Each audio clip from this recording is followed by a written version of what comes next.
Question 24 says, in a series LR circuit, power of 400 watt is dissipated from a source of 250 volt 50 hertz. The power factor of the circuit is 0.8. In order to bring the power factor to unity, a capacitor of value C is added in series to the L and R. Taking the value of C as N by 3 pi microfarad, what's the value of N? Now, this question is clearly from AC circuits, and initially it's an LR circuit and we are supposed to add some capacitor so that the power factor becomes unity, whose initial value is given as 0.8. Now, starting with the expression for the power consumed, we have power as V RMS square divided by Z into cos phi, where cos phi is the power factor. This is the expression for the power dissipated in the circuit. Now, the value of P is given to us, which is 400 watt. V RMS, we see it is 250 volt. The value of Z can be found out because cos phi 0.8 is given to us. So, now if we plug in all these values, we get Z as, V RMS square into cos phi divided by P. If we evaluate, this is coming out as 125 ohm. That is a simple calculation, of course. V RMS is given 250 volt, Z is to be found out, cos phi is 0.8 and power P is 400 watt.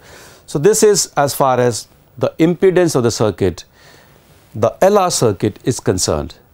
And what about the value of R? Because cos phi is equal to R by Z, which is given as 0.8. So, the value of R is 0.8 multiplied by Z, and that means the resistance R is coming out as 100 ohm. So, we have R, we have Z. The inductive reactance XL can be found using the Pythagoras theorem, that is XL is under root of 125 square minus 100 square, and XL then comes out as 75 ohm. So, now to add some capacitor in the circuit so that the power factor becomes 1, the value of XC must be same as XL. That means 1 by 2 pi FC should be equal to 75 ohm. So, we have another equation now, that 75 ohm is equal to 1 by 2 pi F into capacitance C. F is given as 50 hertz in the question. The expression for C we have now, C is coming out as 1 by 2 pi into frequency, which is 50 hertz multiplied by 75. So, this is as far as C is concerned. Now, all the quantities here are mentioned in SI. So, the value of C will come out in farad. Now, from this we can equate this to N by 3 pi into microfarad, and for doing that we need to multiply it by 10 to the power 6, right, and then get the value of N. So, if we do that, some calculation of course is required. The value of N comes out as 400. So, let us fill in 400 here, and it is time now to go to the last question of this particular paper, question number 25. Now, question 25 is from the topic transistors. Let us read the question.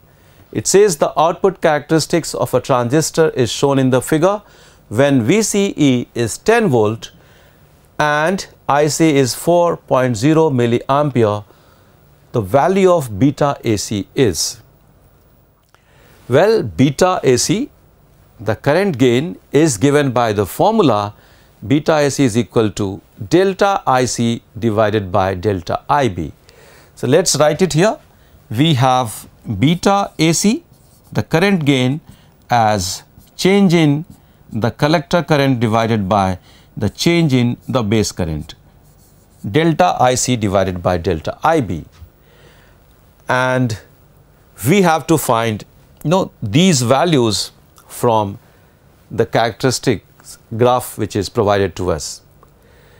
Question says VCE is 10 volt and IC is 4 milliampere. So, well, if we look at delta IC, we are going here for the value which is very close to 3 milliampere to 4.5 milliampere, and the change in the base current is 30 minus 20, that means 10 microampere. So, we have the value of delta IC as 1.5 milliampere, delta IB as 10 microampere. So, the current gain is coming out as 1.5 into 10 to the power minus 3 divided by 10 into 10 to the power minus 6. So, that is the value of the current gain beta AC, and if we simplify, this comes out as 150. So, the question is done. We fill in here 150, and with that we have come to the end of this discussion. I hope you have thoroughly enjoyed the discussion. You have found it interesting and helpful at the same time. Thanks for watching. Take care and bye for now.